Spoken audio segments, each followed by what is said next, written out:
اللہ نہیں دیکھتا تمہاری جائیداد، تمہارے مال، تمہارا لباس، اللہ تو تمہارے دل دیکھتا ہے، تمہاری نیتیں دیکھتا ہے.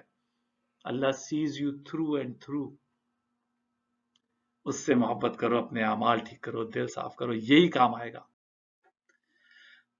ایک اور حدیث ہے، رسول اللہ صلی اللہ علیہ وآلہ وسلم اپنے انتقال سے 1 ماہ قبل شہدائے احد کے مقبرے پہ گئے، قبرستان میں گئے اور ان کی نماز جنازہ دوبارہ پڑھائی.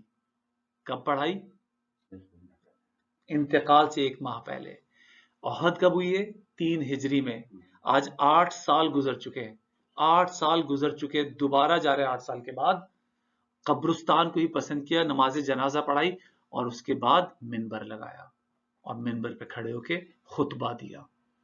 ایک صحابی کہتے ہیں میں نے آخری بار رسول اللہ صلی اللہ علیہ وآلہ وسلم کو منبر پہ اسی دن دیکھا تھا، اس کے بعد نہیں دیکھا، چونکہ 1 مہینہ پھر بیماری، انتقال کر گیا اس کے بعد. تو وہ آخری خطبہ ان کا اس لحاظ سے کہلاتا ہے. کہاں دیا؟ قبرستان میں. کیا وجہ تھی؟ احساس دلانا تھا، عبرت دلانی تھی کہ یہ ہے تمہارا آخری مقام. آخر میں بھی اور تم بھی سب یہیں پہنچنے والے ہیں، اور ہم سے پہلے والے تو کتنی پہنچ چکے ہیں. اور پھر وہاں پہ منبر پہ کھڑے ہو کے لوگوں کو کہتے ہیں کہ لوگوں، میں آگے جاؤں گا، میرے پیچھے تم آؤ گے، میں پہلے جانے والا ہوں، تم میرے پیچھے آنے والا، میں تمہارے لیے شہادت گواہی دوں گا. اور پھر کہتے ہیں آج اس منبر پہ اللہ نے مجھے حوض کوثر دکھا دیا، جو آخرت میں ملے گا. حوض کوثر جو بہت بڑی نعمت ہے، اِنَّا أَعْطَيْنَاكَ الْكَوْثَرَ، وہ مجھے آج دکھا دیا ہے. یعنی آخرت کی زندگی، دنیا بھی میرے قبضے میں اللہ نے مجھے عطا کر دی ہے. اور دوسری طرف مفاتیح الارض، زمین کے تمام خزانے کنجیاں بھی میرے ہاتھ میں دیتی ہیں. میں دنیا کی تمام خزانے کنجیوں کا آج اس کا بھی بادشاہ ہوں، king of the world and here after. دونوں چیزیں میرے پاس ہیں. لیکن جانا مجھے اس قبرستان نہیں ہے. انجام میرا یہ ہوگا. بتانے کا مقصد یہ ہے کہ سب کچھ ہے، لیکن جانا مجھے اللہ سے ملاقات ہے میری. اور پھر سمجھا رہے ہیں کہ بس اب میں چلا جاؤں گا تو میرے بعد کس چیز سے بچنا.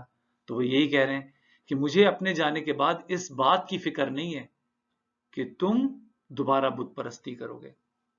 مطلب میں اپنے لفظوں میں کہہ رہا ہوں، رسول اللہ صلی اللہ علیہ وسلم کا اپنی تربیت پہ اتنا بھروسہ تھا، اتنی اچھی تربیت کر دی تھی، اتنا ایلیویٹ کر دیا تھا ان کو کہ ان کو پتا تھا اب یہ پتھروں کو جا کے ماتھا نہیں ٹیکیں گے. مجھے شرک کی فکر نہیں ہے تمہاری طرف سے. فکر اگر مجھے ہے تو اس بات کی کہ تم دنیا کی ہرس میں گرفتار ہو جاؤ گے. اور ایک اور حدیث میں ایکسٹینشن آتی ہے کہ تم مال کی محبت میں گرفتار ہو جاؤ گے، اور اس مال کی محبت کے لیے تم ایک دوسرے کا قتل کرو گے. اور آج یہ ہو رہا ہے، بے آئینی ہی ایسے ہی ہو رہا ہے. محض 5,000 روپے کے لیے ہمارے ملک کے اندر ایک انسان دوسرے انسان کی جان لے لیتا ہے. کتنی ویڈیوز پڑی ہوئی ہیں. اتنی سستی ہو گئی ہے انسانی جان کہ ایک موبائل کی خاطر اس کو قتل کر دیا جاتا ہے. کیا یہ مال کی محبت ہی تو ہے؟ اور زیادہ تھوڑا مال زیادہ دکھا دو تو پتہ نہیں کیا کیا کر جائے گا، کیا کیا کر گزرے گا. تو یہ ہے لمحہ فکریہ غور کرنے کی، اپنے آپ کو اس مال کی محبت سے بچانا ہے، بے جا محبت سے بچانا ہے مال کی. حضرت عائشہ رضی اللہ عنہا، میں آپ کو ایک ایک کر کے چند مثالیں بتاؤں گا کہ رسول اللہ صلی اللہ علیہ وسلم کے زمانے میں لوگوں کا کیا لائف سٹائل تھا. پہلی بات تو یہ سمجھ لیں کہ حضرت عائشہ رضی اللہ تعالی عنہا رسول اللہ کی زندگی میں مدینے کے وقت آئی ہیں، مدینے کی زندگی میں آئی ہیں. اور اس وقت تک اتنا عرب فتح ہو چکا تھا، بہت کچھ فتح ہو چکا تھا، خیبر بھی ہو چکا تھا، کافی مال آ چکا تھا، عرب کافی فتح ہو چکا تھا. تو مال اسباب تھے، خزانے بھرے ہوئے تھے. اس کے باوجود رسول اللہ صلی اللہ علیہ وسلم اپنے اوپر فقر اور فاقہ لادا ہوا تھا. حضرت عائشہ رضی اللہ تعالی عنہا فرماتی ہیں ام المومنین کہ ہمارے گھر میں ایک چاند سے دوسرا چاند ہو جاتا اور دوسرے سے تیسرا ہو جاتا. ہمارے ہاں چولہا نہیں جلتا تھا، پکانے کو کچھ ہوتا ہی نہیں تھا، نہ گوشت نہ سبزی. چولہا جلائیں کس لیے؟ ہمارا گزارا صرف 2 کالی چیزوں پہ ہوتا تھا، کھجوریں اور ایک میٹھا پیالہ پانی کا، بس. اسی پہ صبح، اسی پہ شام، ماں سوائے اس کے کہ کوئی پڑوس سے کچھ گوشت پک کے آ جائے تو وہ ہم کھا لیا کرتے تھے. یہ فقر اور فاقہ رسول اللہ نے اپنے پر حاوی کیا ہوا تھا. کیوں؟ تاکہ کہیں مال کی محبت میں نہ گرفتار ہو جائیں اور میں اور میرے بچے کہیں مال کی محبت میں دیوانے نہ ہو جائیں. تو یہ مثال ہائیسٹ اسٹینڈرڈ سیٹ کر گئے رسول اللہ صلی اللہ علیہ وسلم. آپ خود دیکھتے ہیں محمد صلی اللہ علیہ وسلم کی زندگی. محمد صلی اللہ علیہ وسلم دعا کیا کرتے تھے کہ اللہ تعالیٰ آل محمد کو اور آل محمد کو صرف اتنا دینا کہ جان اور جسم کا رشتہ بندھا رہے. بس اتنا، اس سے زیادہ نہیں چاہیے، کیونکہ یہ دنیا تو ختم ہو جائے گی، زندگی تو ختم، اصل تو آخرت کی زندگی ہے. اس اکثر جگہ آتا ہے کہ بقدر کفاف، کہ میری ضرورتیں پوری ہوتی رہیں، بس اتنا دینا، اس سے زیادہ نہیں کہ میں تیری یاد سے غافل ہو جاؤں، اس مال کی محبت میں گرفتار ہو گئے. اور پھر ہمیں ڈرایا، ہمیں سمجھایا کہ بنی آدم کی یہ بیماری ہو جاتی ہے کہ اس کو اگر ایک وادی سونے کی مل جائے، ایک پہاڑ سونے کا مل جائے، تو وہ کہے گا مجھے ایک اور چاہیے. اس کی حوث ختم نہیں ہوگی، اس حوث کو بھرے گی قبر کی مٹی. یعنی یہ ایسی بیماری ہے کہ جو چھوٹتی نہیں ہے، لگتی ہے تو چھوٹتی نہیں ہے، یہاں تک کہ موت کے گھاٹ قبر میں اتار دیتی ہے. ہاکے کی بیماری ہو جاتی ہے. پھر ایک اور حدیث صحیح مسلم میں رسول نے فرمایا کہ بنی آدم کہتا ہے میرا مال میرا مال میرا مال. کہتے ہیں اس کا مال ہے کیا؟ اس کا مال تو صرف وہ ہے جو اس نے کھا لیا، ہضم کر لیا، صحت بنا لی. دوسرا وہ جو اس نے پہن کے بوسیدہ کر دیا. اور تیسرا وہ جو اس نے آگے بھیج دیا اللہ کی راہ میں خرچ کر کے، وہی اس کے کام آئے گا آخرت میں. باقی سب تو یہیں رہ جائے گا، اور اس کے پیچھے اس کے بچے لڑ رہے ہوں گے، وراثت ہے. زندگی میں شروع ہو جاتے ہیں جھگڑے، مرنے کا بھی تو اب انتظار نہیں ہوتا. حضرت ابو بکر صدیق رضی اللہ تعالی عنہ، آپ کہیں گے محمد صلی اللہ علیہ وسلم تو نبی تھے، رسول تھے، ابو بکر تو انسان ہی تھے، عام انسان، آپ کے اور میرے جیسے ہی انسان تھے. صرف فرق اتنا کہ اپنے دل کی کلینزنگ کری ہوئی تھی. خوش قسمت تھے کہ رسول اللہ کے دور میں پیدا ہو گئے. بہرحال انبیاء اور رسولوں کے بعد سب سے بلند مقام حضرت ابو بکر صدیق رضی اللہ تعالیٰ عنہ کا ہے. رسول اللہ نے فرمایا کیوں؟ دیکھ لیتے ہیں کیوں. جب اسلام انہوں نے قبول کیا ہے، اس وقت ان کی نیٹ ورتھ لاکھوں درہم و دینار میں تھی، اچھے خاصے رچ آدمی تھے. اور دوسری طرف ایک عہدہ ان کے پاس تھا کہ بلڈ منی کا فیصلہ وہ کیا کرتے تھے، تو سوشل سٹیٹس بھی بڑا ہائی تھا اور مال اسباب بھی بہت تھے. لیکن پھر دیکھیں وہ 13 سال مکی کی زندگی، ہجرت سے پہلے اپنا مال اللہ کی راہ میں لٹاتے گئے، خرچ کرتے گئے، منہ مانگے داموں غلام خریدتے، جیسے کہ حضرت بلال کو امیہ ابن خلف سے خریدا اور آزاد کر دیا. باپ کہہ رہے ابو خافا، ابو بکر کیا کر رہے ہو، کیسی ڈیلز بنا رہے ہو، واٹ آر یو ڈوئنگ؟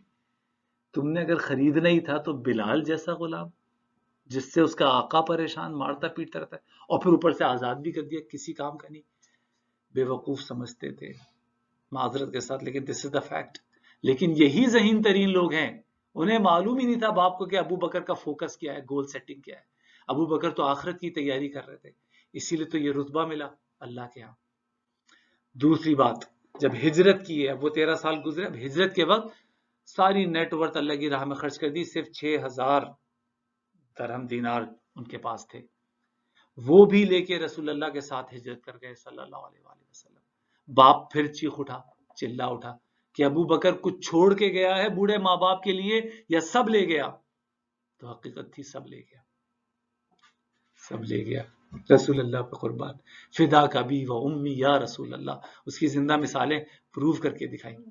اب آتی ہے مدینہ کی زندگی، تبوک، سفر تبوک، وہ بھی پتہ ہی آپ کو، سارا مال لے کے آ گیا. رسول اللہ پوچھا کچھ چھوڑ کے آئے ہو؟ تو پھر وہی جواب، اللہ اور اس کا رسول، اپنے گھر میں بچوں کے لیے. اب آ گیا جب رسول اللہ صلی اللہ علیہ وسلم کا بھی انتقال ہو گیا، اور اب ابو بکر پہ ذمہ داری آ گئی ہے خلافت کی. سب سے بڑے آدمی اس کرۂ ارض پہ، مسلمانوں کے لیے اس سے احترام کے لائق اور کوئی نہیں، خلیفہ امیر المومنین. اگلے دن کپڑے کے تھان کندھے پہ اٹھا کے بازار میں روانہ. لوگوں نے روک لیا، ابھی ابو بکر کہاں، کدھر جا رہے ہیں صبح صبح؟ کہتے ہیں میں کاروبار کے لیے جا رہا ہوں، میرے بچے کیا بھوکے مریں، ان کو روٹی تو کھلانی ہے. اب یہی میں آپ سے کہہ رہا ہوں، ہمیں بھی نوکری تو کرنی پڑے گی، کاروبار تو کرنا پڑے گا، بچوں کو بھوکا تو نہیں چھوڑیں گے، ذمہ داریاں پوری کرنی. تو انہوں نے بھی کہا اپنے بچوں کو بھوکا مرتا چھوڑو، بھیک مانگیں گے وہ، مجھے تو کرنا ہے، کام کرنا ہے. لوگوں نے کہا نہیں، اگر آپ یہ سارے دنیا کے کام کاروبار کریں گے تو مسلمانوں کو کون دیکھے گا، ان کی دیکھ ریکھ کون کرے گا؟ اس وقت ایک بڑا مسئلہ چلا ہے، رسول اللہ صلی اللہ علیہ وسلم دنیا سے چلے گئے، آپ کی ضرورت ہے کہ آپ امور خلافت دیکھیں، ذمہ داری لیں. بحث تکرار کے بعد طے پایا. ابو بکر نے کہا ہاں ٹھیک ہے، میں صرف اتنا لوں گا جتنا ایک مزدور کی مزدوری ہوتی ہے. لوویسٹ ڈیلی ویجز پہ تیار ہوئے. کون؟ King of the Islamic state. King تو نہیں کہنا چاہیے، خلیفہ، لیکن سب سے بڑا عہدہ. اور اس وقت کئی فتوحات ہو چکی تھی، مال تھا، لیکن کہا نہیں، اس دنیا کے چکر میں پڑنا ہی نہیں ہے، فوکس تو آخرت کا. اور دیکھیں اس کا ریٹرن آن انویسٹمنٹ اللہ نے کتنا دیا، کہ آج آپ اور میں جب مدینہ جاتے ہیں، بلکہ پوری دنیا سے جب مسلمان آتے ہیں، رسول اللہ کو سلام کرتے ہیں تو ابو بکر صدیق کو بھی سلام کرتے ہیں، اس کے بعد حضرت عمر رضی اللہ تعالیٰ عنہ کو سلام کرتے ہیں. اب دیکھ لیتے ہیں حضرت عمر کا رویہ. حضرت عمر کا تو مزاج ہی کچھ اور تھا. ابو بکر نے تو چلے زمانے جاہلیت میں بھی شرک نہ کیا، گناہوں سے بچے. عمر تو مختلف آدمی تھے، بالکل مختلف آدمی تھے. میں اور آپ تو شاید سوچ بھی نہ سکے کس طریقے کے ان کی ایکٹیویٹیز تھیں. لیکن جب اسلام قبول کیا تو سب کچھ لگا دیا اللہ کی راہ میں. اور دیکھیں اپنی صلاحیتیں، جو میں بار بار کہتا ہوں، ایسا اسکل سیٹ تھا کہ اگر وہ دنیا کو کمانے میں لگاتے تو آج Jeff Bezos, Steve Jobs, Elon Musk, Mark Zuckerberg, ان سے زیادہ پیسہ کما کے رکھا ہوتا انہوں نے. لیکن انہوں نے دنیا کی حوث یا پیسہ مال کمانے میں نہیں لگایا اپنے آپ کو. انہوں نے تو اپنی صلاحیتیں اللہ کے دین کے لیے لگا دی. ہاں، اللہ نے ان کو ریٹرن آن انویسٹمنٹ ویسے ہی دے دیا کہ 22 لاکھ مربع میل کے فاتح ہو گئے. مسلمانوں کا دائرہ کہاں کہاں تک، ایسٹ ویسٹ نارتھ، ہر طرف، ساؤتھ، ہر طرف پھیلا ہوا. اور اس 22 لاکھ مربع میل کو ایسے گرفت میں لیا ہوا تھا جیسے کہ آئرن فسٹ. نہ خود کھایا 1 ٹکا، نہ کسی کو کھانے دیا. 17 پیوند لگا ہوا لباس پہنتے تھے. ایک مڈ ہٹ میں رہتے تھے، مٹی کے گھر میں، دروازہ بھی نہیں تھا. اینٹ لگا کے سو جایا کرتے تھے. اور اگر کوئی اونٹ غائب ہو جائے بیت المال سے تو عرب کی، مدینے کی تپتے صحرا، تپتی گرمی کے اندر، چنچناتی ہوئی گرمی کے اندر مارے مارے پھر رہے ہوتے تھے، یہ اونٹ کہاں گیا. جیسا کہ میں نے کہا، نہ خود کھایا نہ کسی کو کھانے دیا. جہاں جہاں دور دراز گورنر بھیجتے تھے، ایسی ان کے اوپر ایگل آئی رکھتے تھے کہ کوئی لیوش لائف سٹائل تو نہیں رکھ لی اس نے، کوئی دیوڑی تو نہیں بنا لی، کوئی اس نے وہ گارڈز تو نہیں کھڑے کر دی، اور کوئی ایسی حرکت کرتا تو سمن کر کے بلاتے اور اس کو فوراً اس کی اوقات یاد دلا دیتے. اس طریقے سے انہوں نے یہ 22 لاکھ مربع میل فتح کیا. مال غنیمت بھرا ہوا تھا، روم اور ایران فتح ہو گئے. اور کیا آتا تھا مال غنیمت میں؟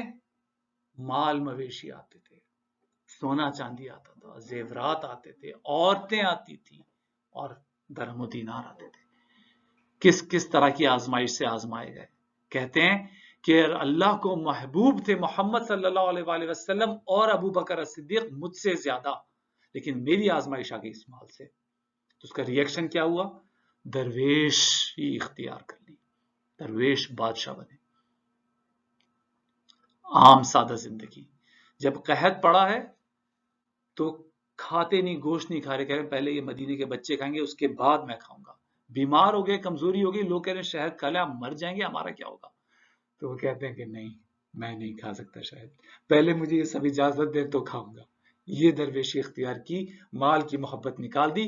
تو پھر ہمارا مسلمان اور اسلام کا گولڈن ایرا جو دنیا نے دیکھا، وہ پہنچا اس مقام پہ. اب دیکھ لیں عثمان غنی رضی اللہ تعالیٰ عنہ، ان کو تو اللہ نے بچپن سے ہی بڑا مال دیا تھا، millionaire, billionaire of his time. 3 دفعہ جنت کی بشارت ہوئی ہے، اور تینوں دفعہ بشارت جو ہوئی ہے وہ کس لیے ہوئی ہے؟ قرآن حافظ تھے وہ، تہجد گزار تھے وہ، رات کو ایک ٹانگ پہ کھڑے ہو کے مراقبے کیا کرتے تھے. وہ کیا کرتے تھے ایسا عمل جس پہ 3 بار ان کو جنت کی بشارت رسول اللہ صلی اللہ علیہ وآلہ وسلم نے دی. مال خرچ کرتے تھے اللہ کی راہ میں. ایک دفعہ جب انہوں نے کنواں خریدا یہودی سے اور وقف اللہ تعالی. دوسری دفعہ جب مسجد نبوی کی ایکسپینشن کے لیے زمین خریدی اور وقف اللہ تعالی. اور تیسری دفعہ غزوہ تبوک میں سب سے بڑا فائنینشل اسپانسر جو رسول اللہ نے کہا صلی اللہ علیہ وسلم، اس کے بعد عثمان کچھ بھی کرے اس کے گناہ معاف ہیں، جنتی.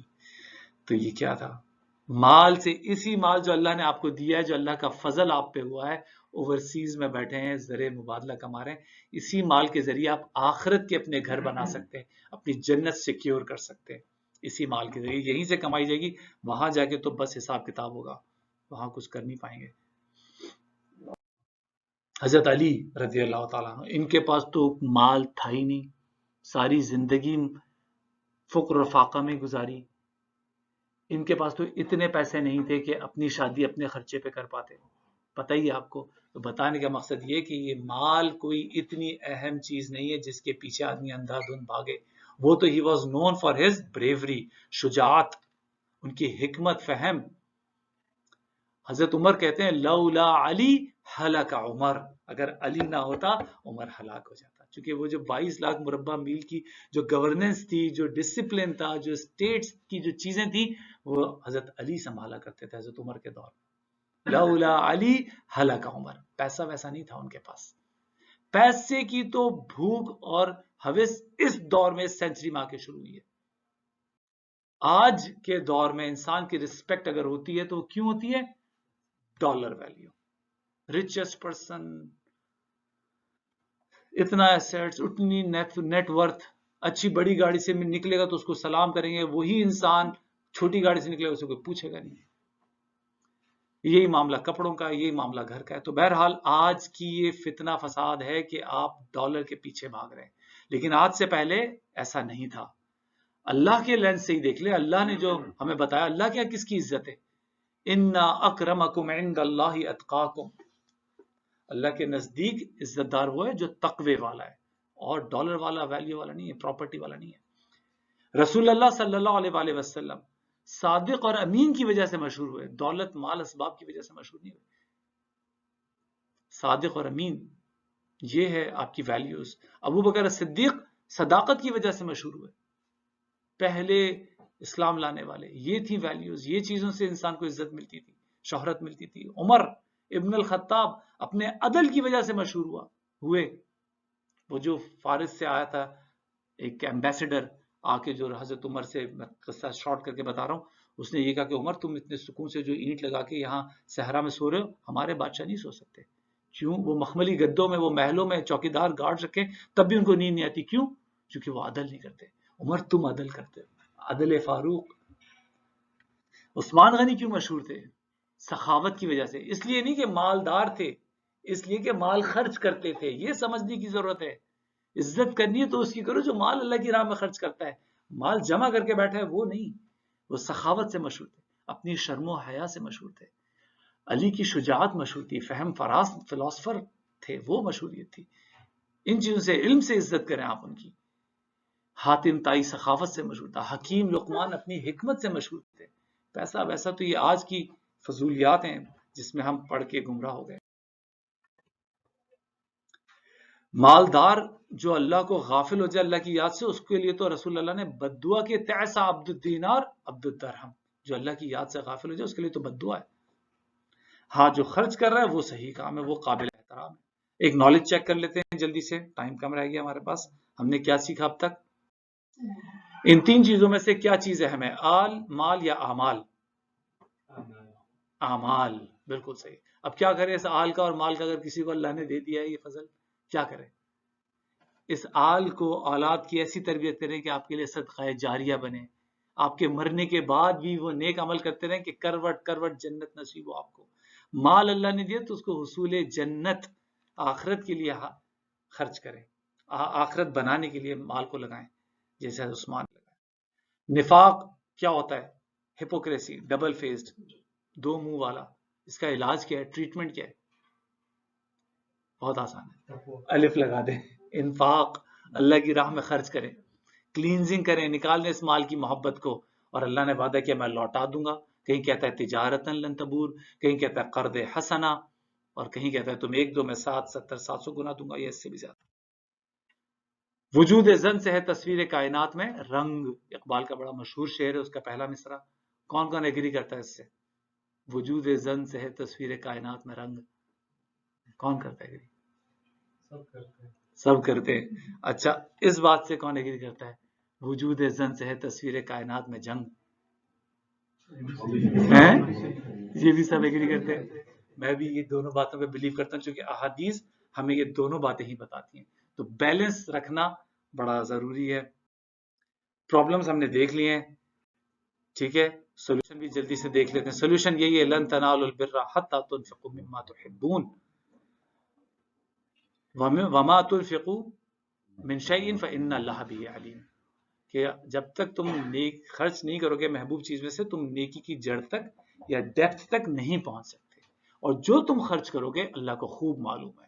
یہ اس لیے بتا دیا کہ کوئی شخص یہ ظاہر کرے کہ بھئی میرے پرانے کپڑے جوتے جو دل سے اتر گئے وہ دے دی اللہ کی راہ میں، اور سمجھ رہے ہیں کہ حاتم طائی کی قبر کو لات مار دی، تو اللہ کے ساتھ مت کھیلو، اللہ کو ڈوج مت کرو۔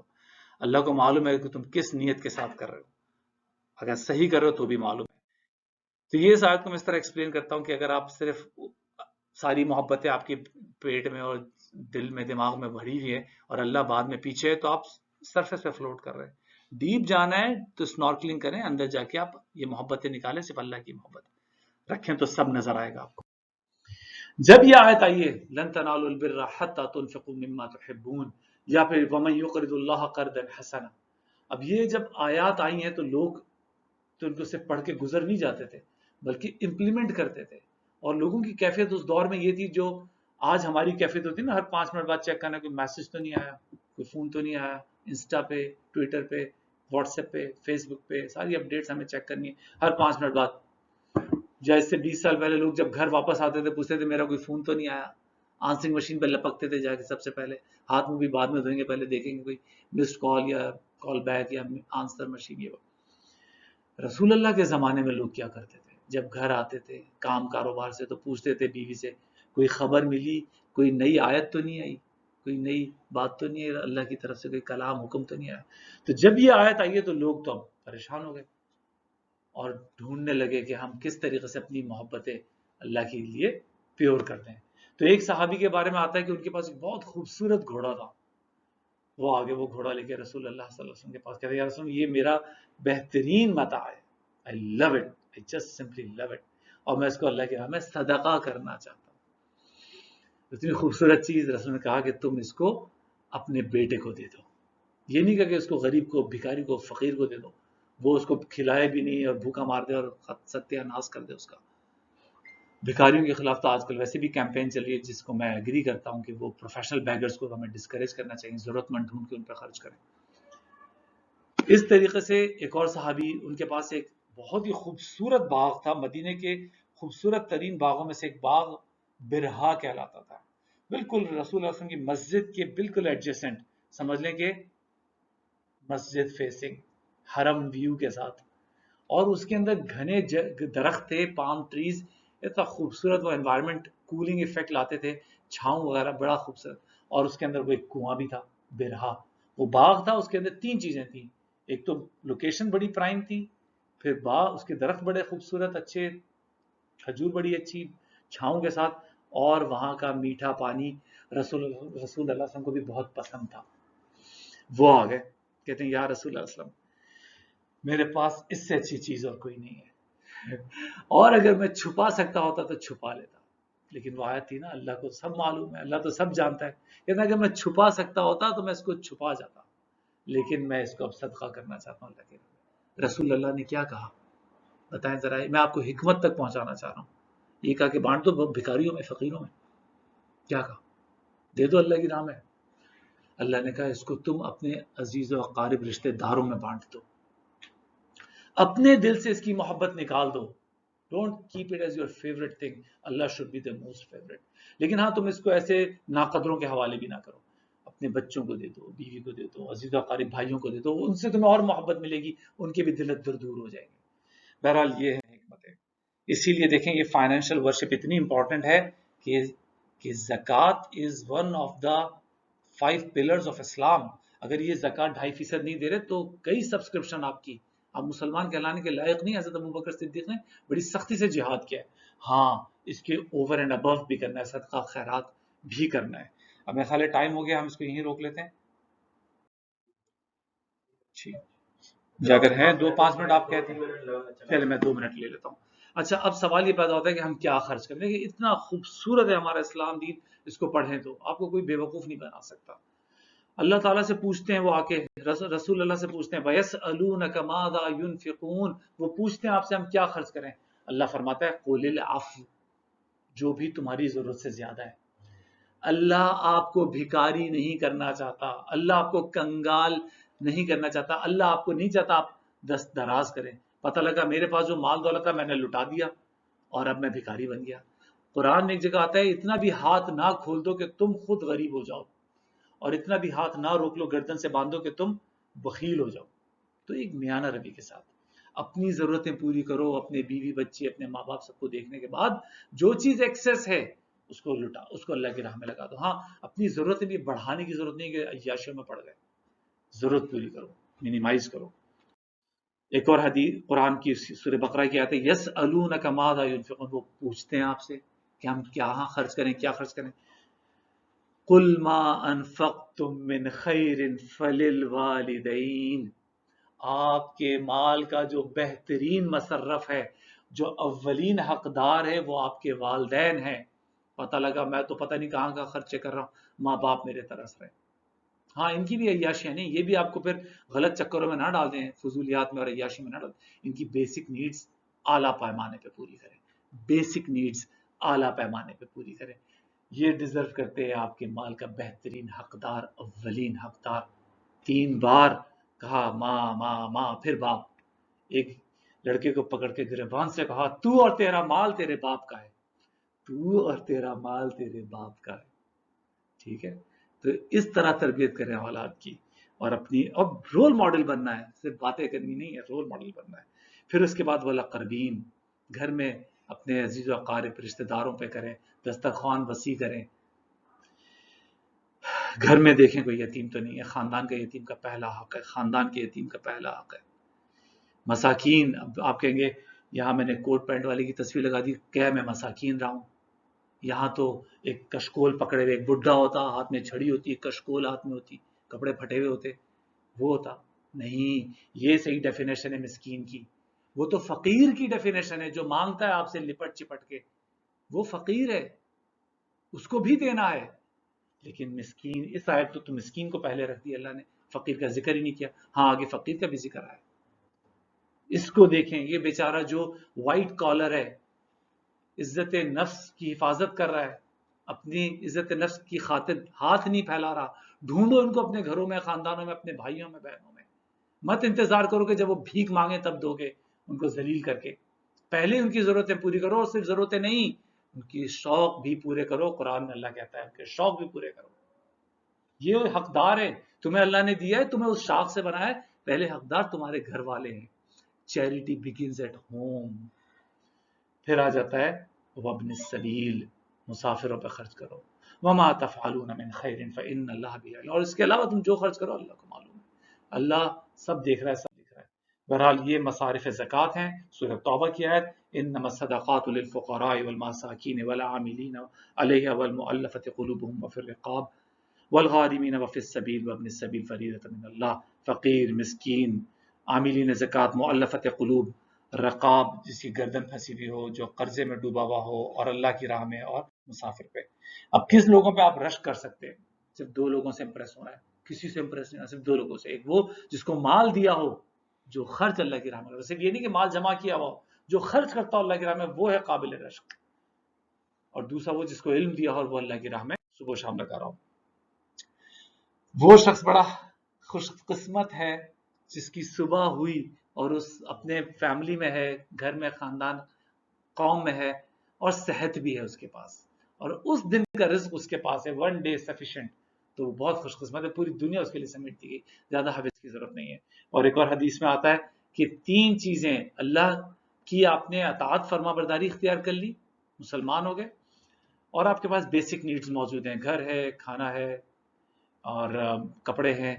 اور تیسرا آپ کو قناعت جو بھی دیا اللہ تیرا شکر ہے، وہ خوش قسمت ترین انسان ہے. وآخر الدعوانا الحمدللہ.